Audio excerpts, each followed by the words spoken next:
Longtemps à l'école primaire, nous nous sommes contentés de travailler en géométrie sur une feuille de papier, sur une surface plane. On pouvait tracer un cercle, un carré, etc. Puis on a vu par la suite qu'on pouvait travailler dans l'espace. Dans l'espace, on a des solides comme celui-ci, vous le reconnaissez, c'est un pavé droit ou un parallélépipède rectangle. La première question qu'on s'était posée, c'est comment représenter ce parallélépipède rectangle sur une feuille de papier. Vous voyez bien ici à la caméra, quand je le tiens comme ça, on a l'impression que c'est seulement un rectangle. Il faut donc, en quelque sorte, tricher. Admettons que je veuille vous donner l'idée d'espace en dessinant l'intérieur d'une pièce. Je commence par faire deux droites séquentes. Vous les voyez, une droite, une deuxième droite. Le mur du fond de ma pièce, je vais le représenter par un rectangle. Je m'arrange pour que ce rectangle ait pour centre le point en question. Pour faire la porte, je pars de ce point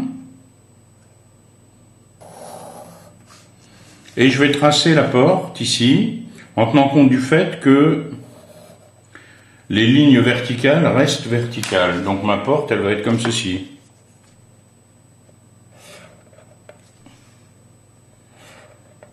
Vous commencez peut-être déjà à voir. Et je vais maintenant faire le plancher. Je pars toujours de ce point. Et ici, j'ai découpé ma longueur en segments de même dimension. Et j'ai plus qu'à tracer ici ces droites. Vous voyez à présent le plancher. Nous allons maintenant essayer de faire une fenêtre. Je pars toujours de ce point. Je fais ici deux demi-droites. Et je vais tracer ma fenêtre en sachant ici que, donc, les traits verticaux restent verticaux.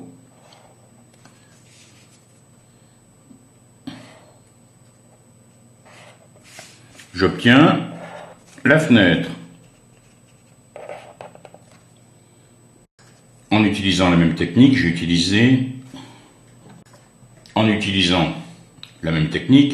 ajouté ici un meuble. Bon, vous voyez bien qu'on a l'illusion là de l'espace.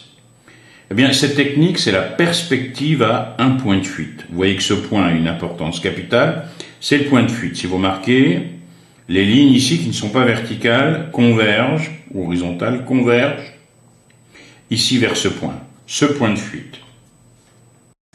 Cette perspective, elle n'est pas trop satisfaisante pour nous. Pourquoi? Parce que les objets sont énormément déformés, les angles ne sont plus respectés. Les mathématiciens préfèrent donc utiliser une autre perspective.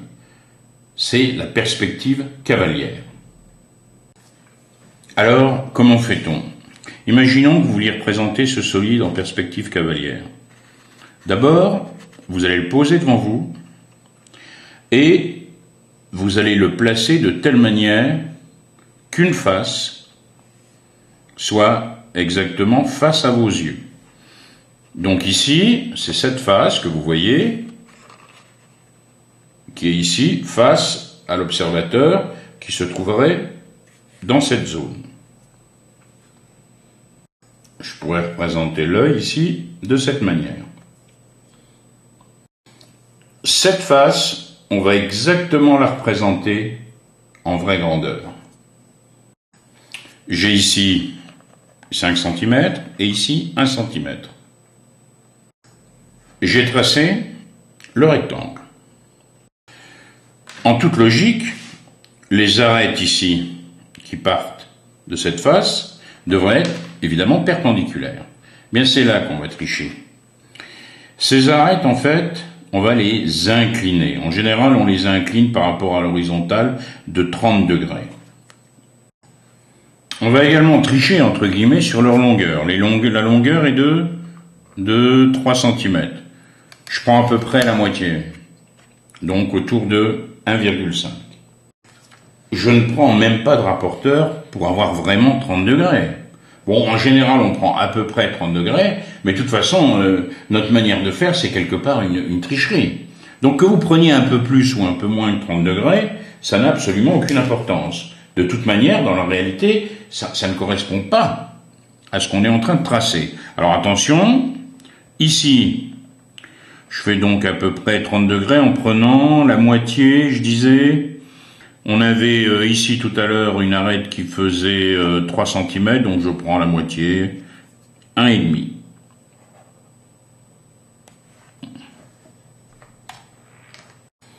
Tout l'intérêt de la perspective cavalière, c'est qu'elle conserve le parallélisme. Donc je sais que les autres arêtes, je vais pouvoir les faire en traçant à chaque fois des segments parallèles à celui que je viens de faire, et de même longueur. Donc ici, je prends mon écart ma règle, et je prends 1,5 cm, là aussi.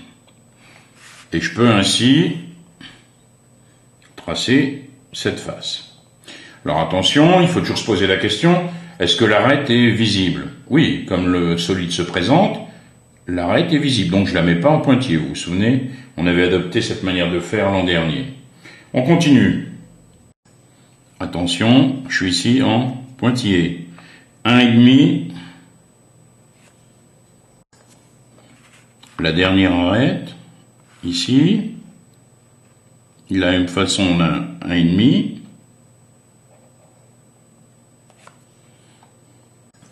Je trace à présent cette arête. Attention, cette arête n'est pas visible. Et je termine en traçant la dernière arête. J'ai passé également cette arête en pointillé.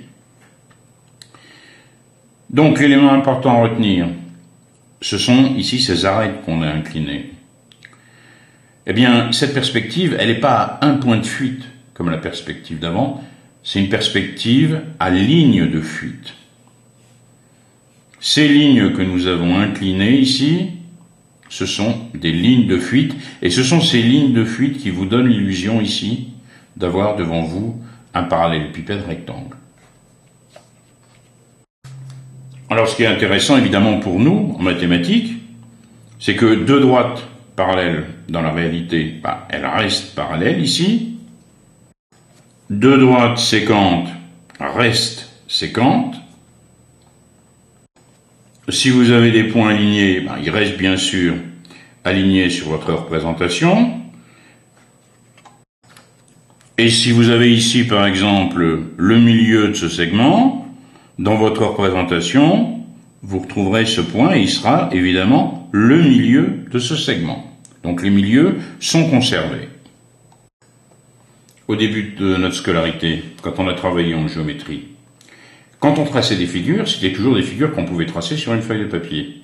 On appelle ça d'ailleurs des figures planes. On travaillait sur une surface plane. Mais il fallait déjà faire un sacré effort d'imagination, parce que quand vous traciez une droite, vous saviez qu'elle était comment cette droite? On sait qu'une droite, elle est illimitée. Elle va continuer sans arrêt dans les deux directions. Donc vous pouviez en tracer qu'un morceau, mais dans votre tête, il fallait que vous imaginiez que cette feuille de papier, elle est infinie. Elle est infinie, cette feuille de papier, cette surface plane, et elle s'appelle un plan. Nous voulons à présent travailler avec des solides dans l'espace. On peut définir plusieurs plans avec ce solide. On pourrait définir le plan, ici, qui correspond à cette face. Vous imaginez que cette face, elle s'étend dans toutes les directions. Vous avez le plan ici de cette face, qui n'est pas le même. D'ailleurs, souvent, pour représenter un plan, on présente un plan, tout simplement, en traçant un morceau de surface, comme ici. Bon, souvent, on lui donne cette forme.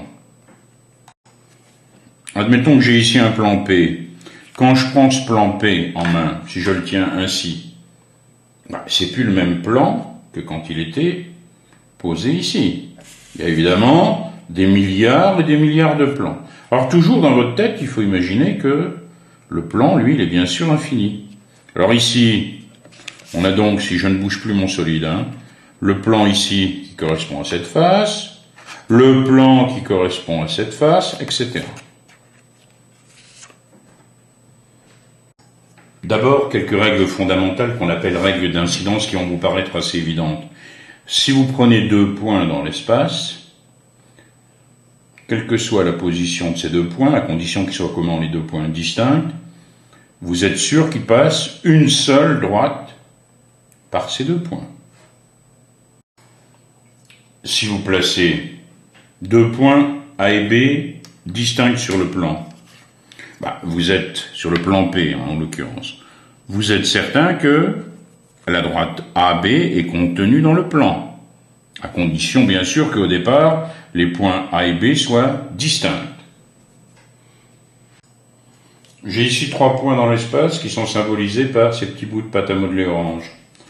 Eh bien, il y a toujours un plan qui va passer par 3 points,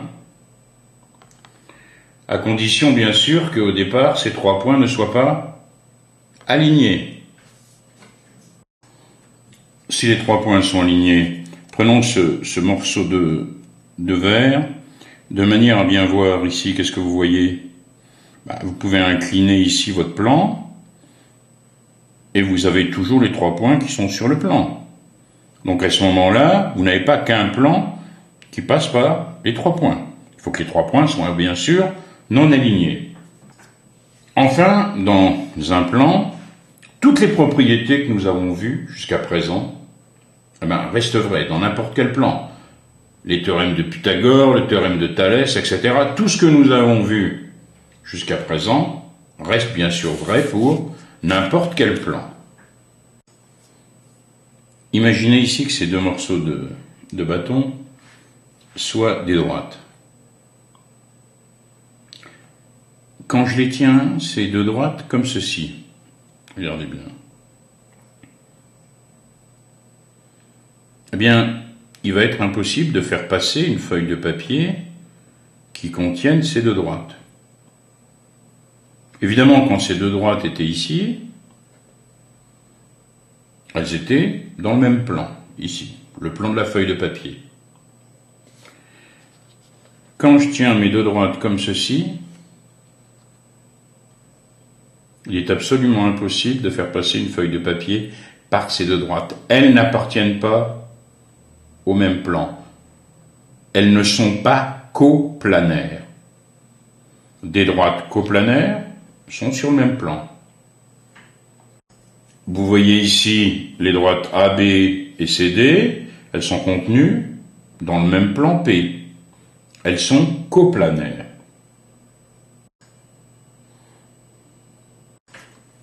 Dans l'exemple que j'ai choisi, les 2 droites coplanaires sont comment? Elles sont séquentes.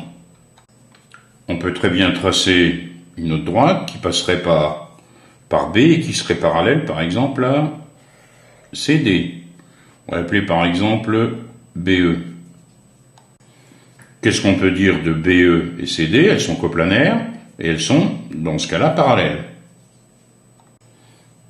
On dit même qu'elles sont strictement parallèles. Parce que si je prends par exemple les droites BE et GH, qu'est-ce que vous pensez de ces 2 droites? Eh bien, elles sont confondues. Mais 2 droites confondues sont parallèles. Donc il y a 2 situations. Ou bien vous avez 2 droites strictement parallèles, ou bien alors 2 droites qui sont parallèles mais confondues. Nous avons vu la position relative de 2 droites. Et maintenant, si je prends une droite et un plan. Bon, alors, quelles sont les possibilités? Évidemment, la droite pourrait couper le plan. On dit à ce moment-là que la droite et le plan sont séquents. Donc la droite est séquente ici au plan P. On obtient, bien sûr, un point d'intersection. Et si la droite ne rencontre pas le plan, comme ici, on dit que la droite, elle est strictement parallèle au plan. Il n'y a pas de point commun. Alors pourquoi on dit strictement? Parce qu'il y a un cas, comme tout à l'heure pour la droite, si votre droite, elle est contenue dans le plan P, eh bien on dit aussi que la droite est parallèle au plan. C'est donc un des cas particuliers.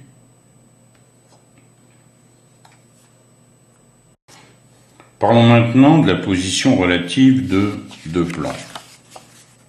Regardez bien, je tiens les deux plans de cette manière. Qu'est-ce qu'on peut en dire? Ils se rencontreront jamais. Imaginez que les bouts de carton ici soient infinis dans toutes les directions. Ils ne se rencontreront pas. On dit que les deux plans sont parallèles, même strictement parallèles. Pourquoi? Parce qu'il y a le cas où les deux plans sont confondus. Quand deux plans sont confondus, c'est un cas particulier du parallélisme. Ils sont parallèles. Deux plans qui ne sont pas parallèles sont sécants. Alors attention, même si je tiens ici mon bout de carton, il faut imaginer dans votre tête que ce bout de carton, il est illimité dans toutes les directions. Donc quand un plan coupe un autre plan, qu'est-ce qu'on va obtenir comme intersection? On va obtenir une droite. Comme ici, le plan P' coupe le plan P, et on obtient ici l'intersection, c'est-à-dire cette droite ici. Maintenant, une propriété importante. On a ici un plan P, deux droites des primes séquentes. Je vais placer deux autres droites qui vont être présentées ici par ces petits bâtonnets. Ici, je vais m'arranger pour que ce bâtonnet soit parallèle à D', comme ici. Et puis, l'autre bâtonnet, je vais m'arranger pour qu'il soit séquent au premier et parallèle à D.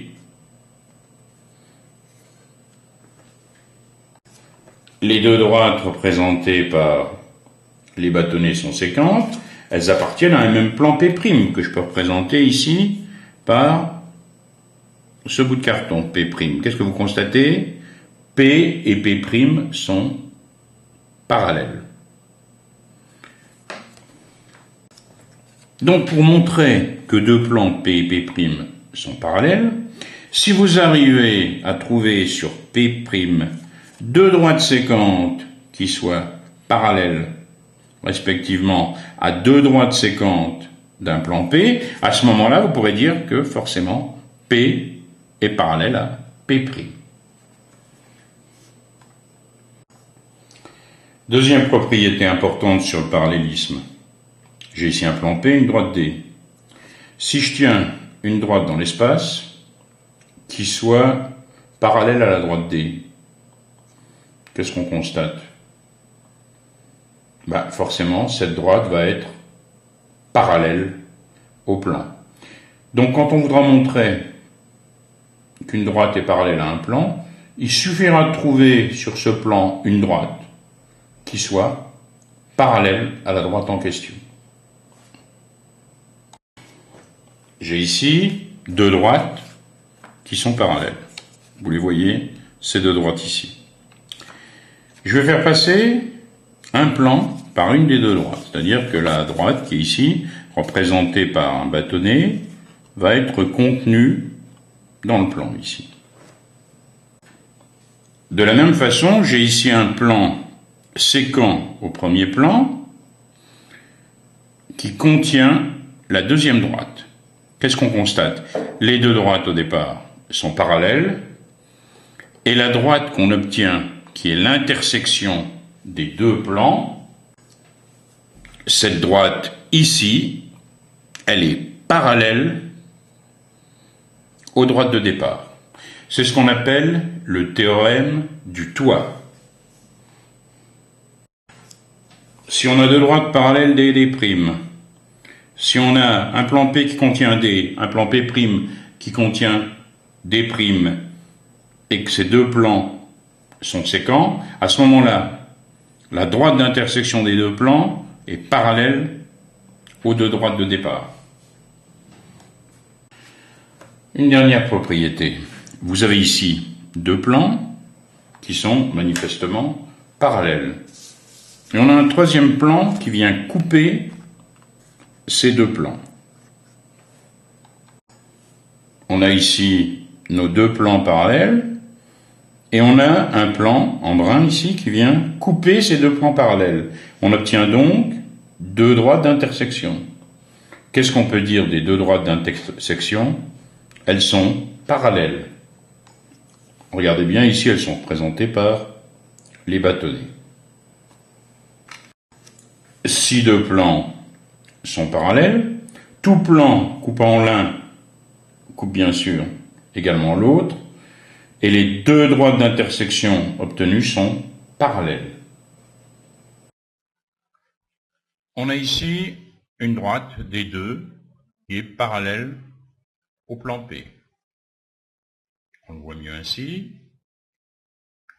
Pour montrer qu'une droite est parallèle à un plan, il suffit que je trouve sur ce plan une droite parallèle à la droite de départ. Eh bien ici, D1 est parallèle à D2, donc D2 est parallèle au plan P.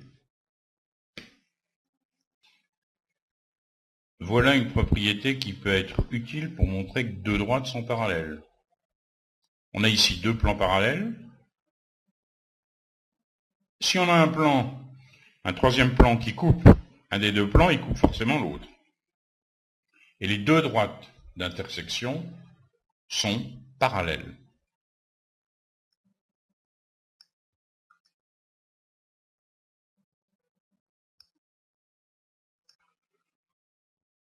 Enfin, le théorème du toit. On a ici deux droites parallèles, vous les voyez en bleu. On a un plan qui passe ici par la première droite, et un deuxième plan, séquent au premier, qui contient la seconde droite. Qu'est-ce qu'on obtient? On obtient bien sûr une droite d'intersection entre les deux plans. Qu'est-ce qu'on peut en dire? Elle est parallèle aux deux droites bleues de départ.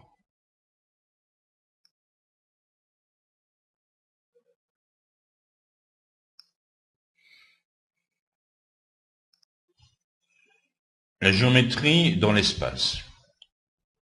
Pour pouvoir travailler sur des objets géométriques dans l'espace, il va bien falloir qu'on arrive à les représenter sur nos feuilles de papier. Mais nos feuilles de papier sont des surfaces planes. Donc on est dans des espaces à deux dimensions en fait, sur une feuille de papier. La meilleure preuve, quand vous tracez un repère du plan, vous tracez deux droites graduées. Quand vous êtes dans l'espace, vous êtes en 3D. Pensez au cinéma. Vous êtes en 3 dimensions. Eh bien, pour parvenir à représenter des solides, on va utiliser une technique de représentation qu'on appelle la perspective. Alors, il y a en fait plusieurs manières possibles de s'y prendre.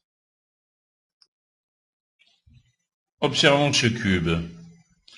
Dans le premier cas, ici, on a utilisé une technique qui est la perspective à un point de fuite. On a ici la face avant du cube, et les arêtes qui sont perpendiculaires à cette face avant, eh bien, si vous les prolongez, elles se rejoignent en un même point. Ce qu'on appelle la perspective à un point de fuite.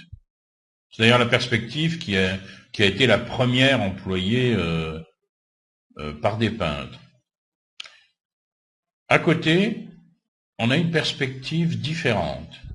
On a toujours la face avant, vous la voyez, et les arêtes qui sont perpendiculaires à la face avant, elles sont bien parallèles sur notre représentation ici.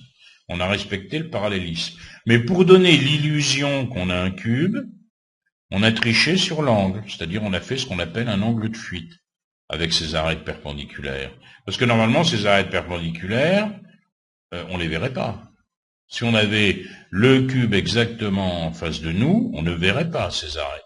Donc pour donner l'illusion du solide, on a incliné ces arêtes en utilisant le même angle par rapport à l'horizontale. On a fait un angle de fuite. Et ces arêtes, ici, s'appellent à ce moment-là des lignes de fuite, ou bien parfois on les appelle aussi des fuyantes.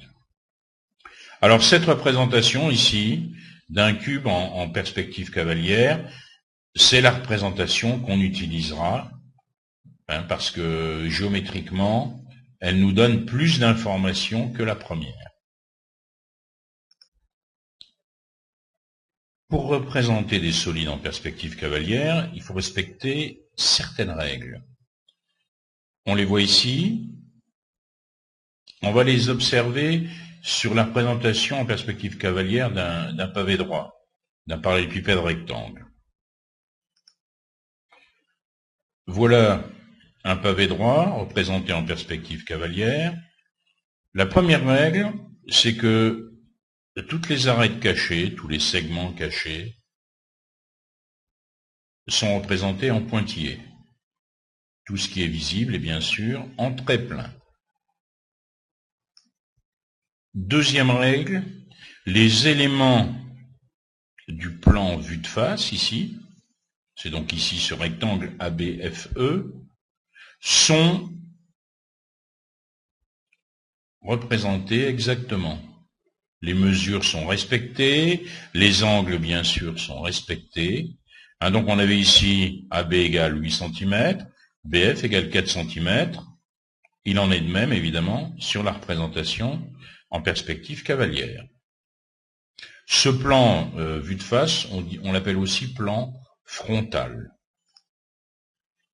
Troisième règle, les droites perpendiculaires au plan frontal, vous les voyez ici, ces arêtes perpendiculaires ici au rectangle qui est vu de face, eh bien ces arêtes sont inclinées toutes d'un même angle qu'on appelle angle de fuite. Dans la représentation ici, l'angle de fuite est de 45 degrés. Bon, en général, cet angle de fuite peut osciller de 30 à 45 degrés.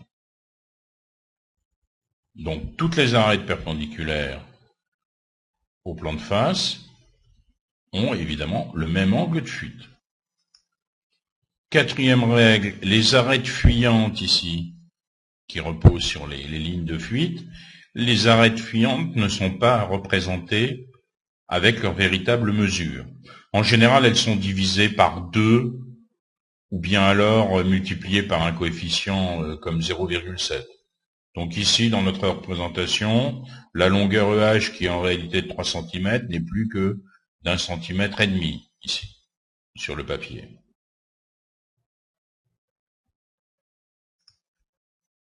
Voyons maintenant les propriétés. Dans cette représentation, quand on a des droites parallèles dans la réalité, eh bien, elles restent parallèles. EF et GH sont parallèles dans la réalité, elles le restent sur la représentation en perspective cavalière.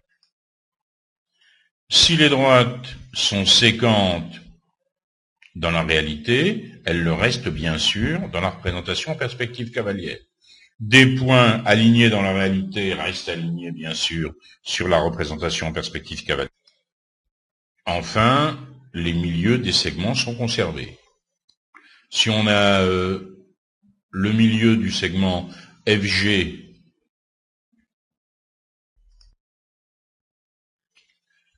intéressons-nous maintenant aux positions relatives de droite et plan. D'abord, il faut se mettre d'accord sur une manière de représenter un plan. Quand on a besoin de dessiner des plans, on peut imaginer que le plan, évidemment, c'est une feuille d'épaisseur nulle qui s'étend à l'infini. Ben, on représentera un plan de cette manière. Voilà un plan P. On a un peu l'illusion d'un plan qui flotterait sur la feuille de papier.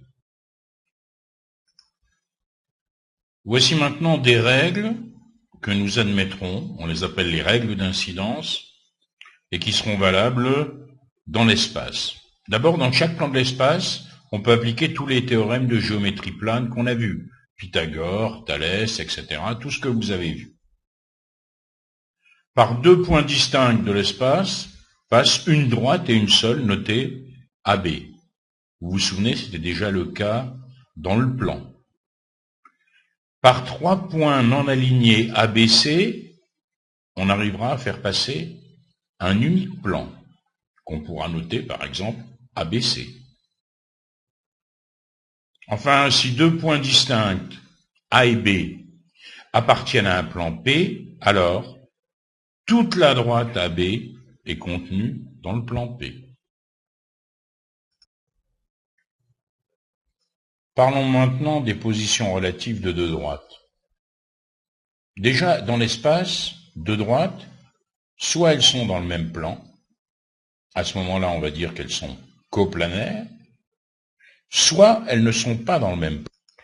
On dit à ce moment-là qu'elles sont non coplanaires. Bon, ce cas est facile à comprendre. Si elles ne sont pas coplanaires, comme vous le voyez ici, des primes, à ce moment-là, elles n'ont aucun point commun.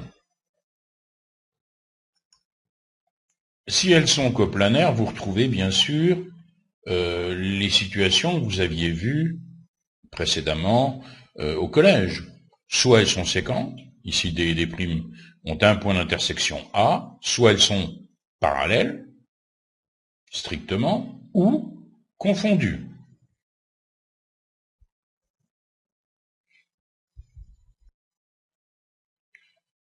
Voyons maintenant les positions relatives d'une droite et d'un plan. Dans l'espace, un plan et une droite sont soit séquents, soit parallèles.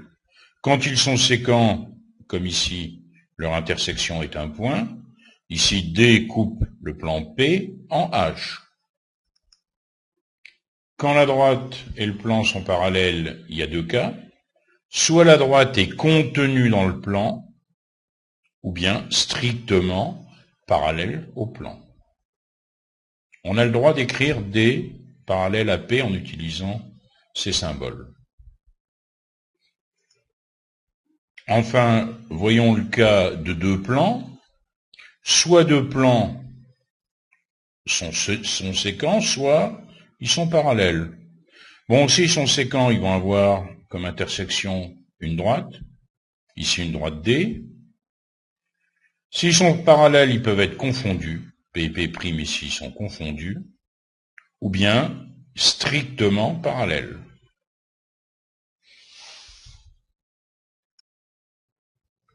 Voyons maintenant les propriétés que nous pouvons utiliser dans le domaine du parallélisme.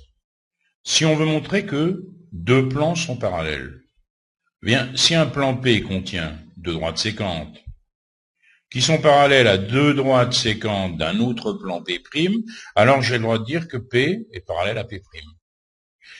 Ici, dans mon exemple, si j'arrive à montrer que D1 est parallèle à D'1, que D est parallèle à D', et sachant qu'au départ D et D1 sont séquentes, bien à ce moment-là, je suis certain que P et P' sont parallèles.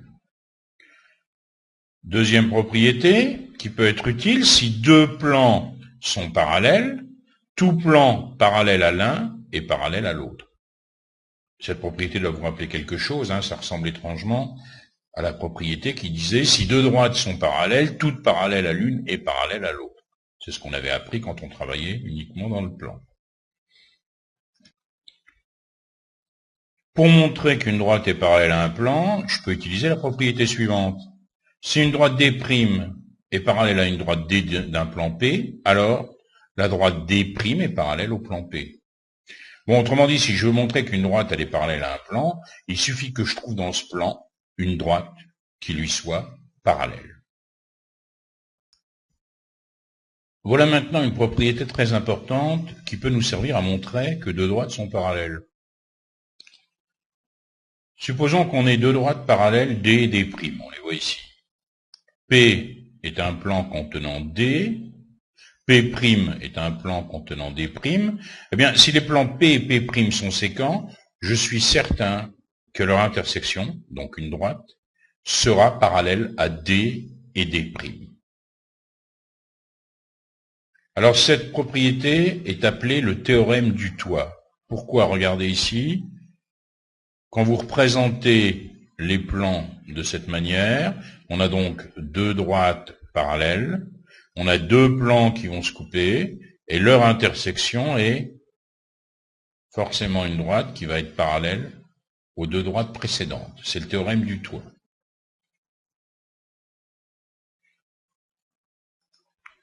Enfin, cette dernière propriété peut aussi nous servir à montrer que deux droites sont parallèles. Si on a deux plans parallèles, ici P et P', alors tout plan coupant l'un coupe aussi l'autre, et les droites d'intersection sont parallèles. P et P' sont parallèles, Q et P sont sécants selon D, Q et P' sont sécants selon D', donc, d'après la propriété qu'on vient de voir, D est parallèle à D'.